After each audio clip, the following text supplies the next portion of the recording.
Zulu woman is here now. Refuse. Live. They will get real angry at you.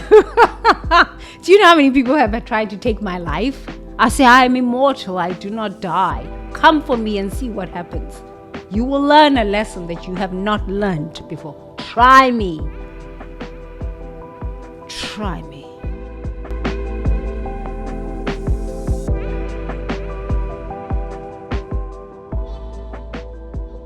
So now that I've completely gone radical on you, because you know what, I'm a Zulu woman, I like to go real radical at times, you know. Sometimes I scare white people. I really don't have a thing with white people, black people, Asian people. I'm like, it's not my thing, honestly to God, it's not my thing.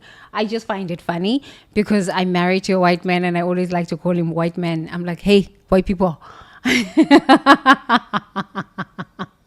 So we have this thing in my home of white people, African people. So it's not a thing about race or anything like this. It's just the white people, African people. Okay, so please don't take it too personally, because some people get real wounded with this stuff. It's like, get over yourself.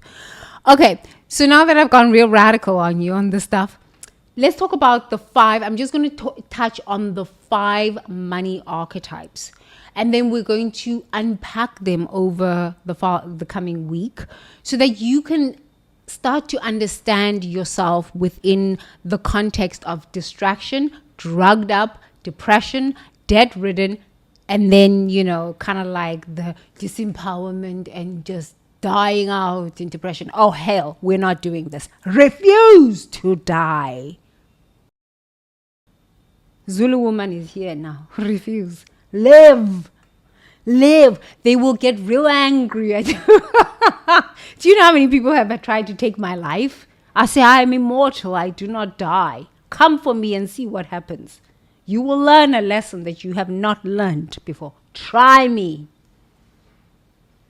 Try me. Okay.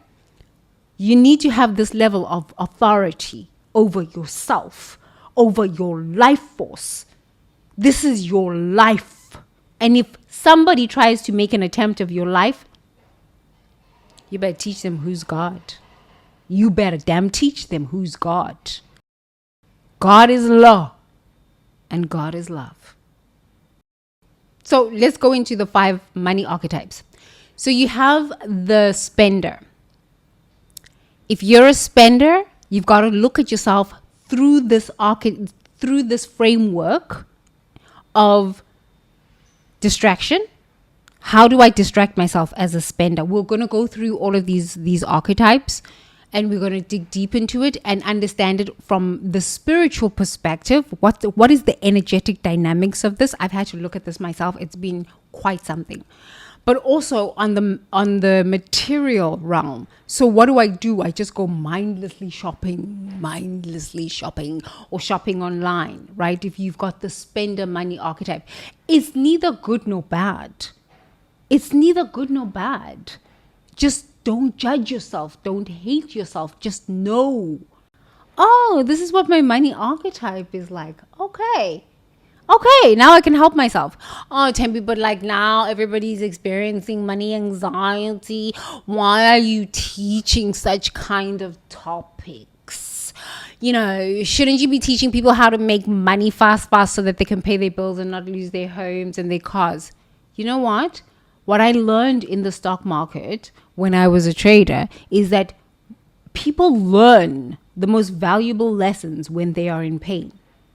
Because the nature of human is that you come out of your mother's womb, bam, and you are in pain, and then they smack you and you are, wah!